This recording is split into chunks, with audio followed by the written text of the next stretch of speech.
Next level performance ఇచ్చిండు భయ్య.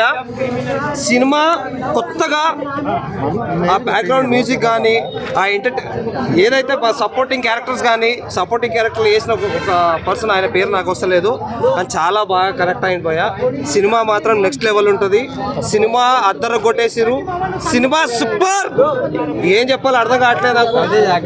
రవితేజ గురించి ఏం చెప్తాం భయ్య? మాకి రవితేజ యాక్టింగ్ మనం ఇక చెప్పే ఫైట్స్ అయితే ఎక్స్ట్రాడినరీ తీసిండు అన్న.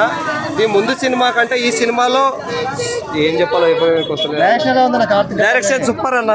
ఇప్పుడు మహేష్ బాబు గారిని వెంకటేష్ గారిని తట్టుకొని ఈగలు నిలబడిద్ది అంటారా? మరి ఎందుకు నిలబడదు అన్న? నిలబడుతుంది. స్టోరీ ఉందా? ఖచ్చితంగా ఉంది కాబట్టి చెప్తున్నా. ఆ రెండు సినిమాల పైన బెస్ట్ గా తీసిన సినిమా ఇది. రవితేజ పర్ఫార్మెన్స్ ఎలా ఉంది అంటే ఆయన గురించి ఏం చెప్తాం అన్న? సింగిల్ గా వచ్చిండు, బోర్డ్ అయ్యిండు. ఇది కూడా అంతే. ఇది కూడా మామూలు యాక్షన్ ఉంటుంది భయ్య. ముందు సినిమాలో కూడా యాక్షన్ ఉన్నప్పుడు చూసింది కాబట్టి ఈ సినిమా చూడలేరా? యాక్షన్ అనేది ఇంపార్టెన్స్ ఇచ్చింది కదా ఈ సినిమాకి. సాంగ్స్ బీజిఎం ఎలా అనిపించింది? అద్దరు కొట్టేసిండు అన్న. ఇద్దరు హీరోయిన్. ఆ రెండు సినిమాలు ఈ ముగ్గురు కలిస్తేనే ఒక శివుడు కూర్చున్న తర్వాత 3 కళ్ళు ఉంటేనే శివుడు అంటారు కాబట్టి ఈ సినిమా చూసిన తర్వాత ఆ శివుడు మనకు కనిపించేసినట్టు అనిపిస్తుంది భయ్య. రేటింగ్ ఏంటి సార్? రేటింగ్ అడగకురే భయ్య. జీలో కారం పెడతారు మాకు.